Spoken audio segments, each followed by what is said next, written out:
तकिया लगाई के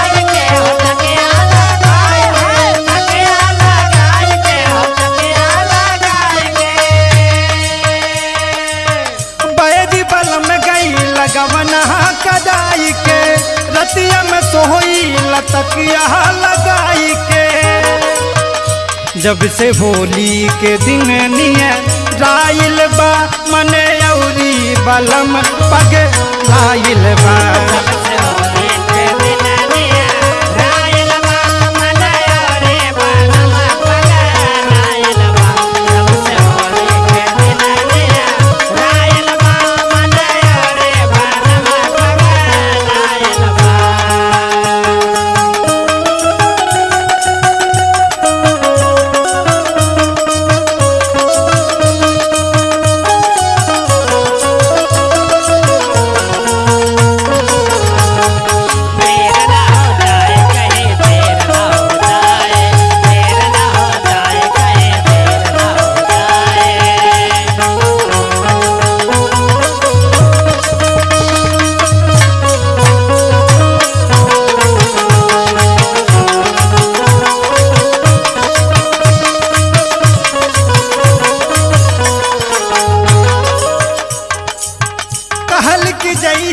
फगुनवा बिताई के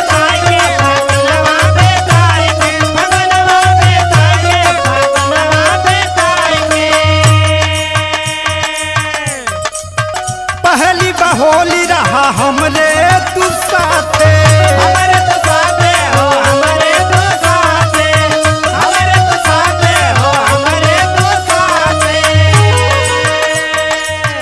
कहल की जइहा फगुनवा बिताई के पहली बहोली रहा हमरे तू साथे पिया मनवा बहुत बहु राइल बा मने औरी बलम पग लाइल बा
नौकरी तो नौकरी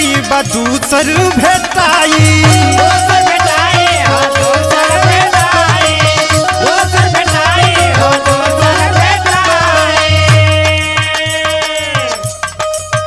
फिर ऐसे मौका दोबारा न आई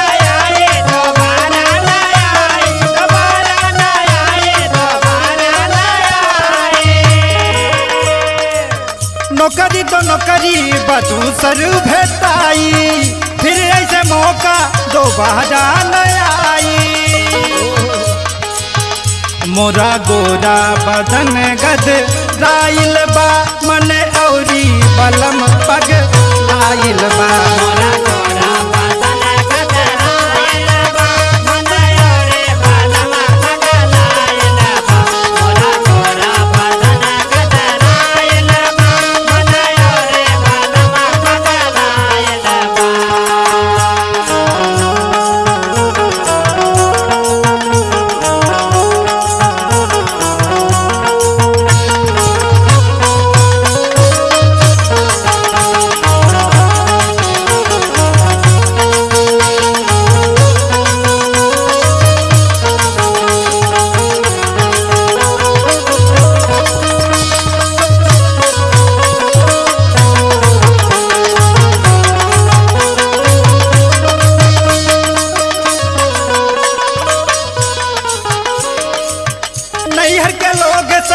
अब की न जइबे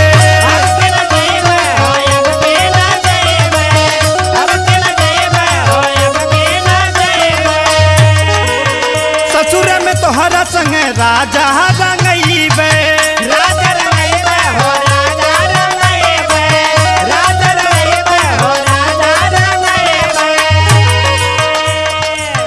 नैहर के लोग संग अब की न जइबे ससुर में तोहरा संग राजा रंगइबे देख मजनू के देह कच नाइल बा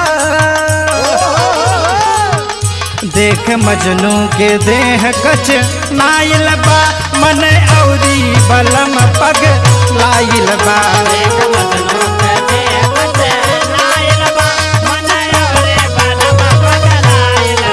देख मजनू के देह कच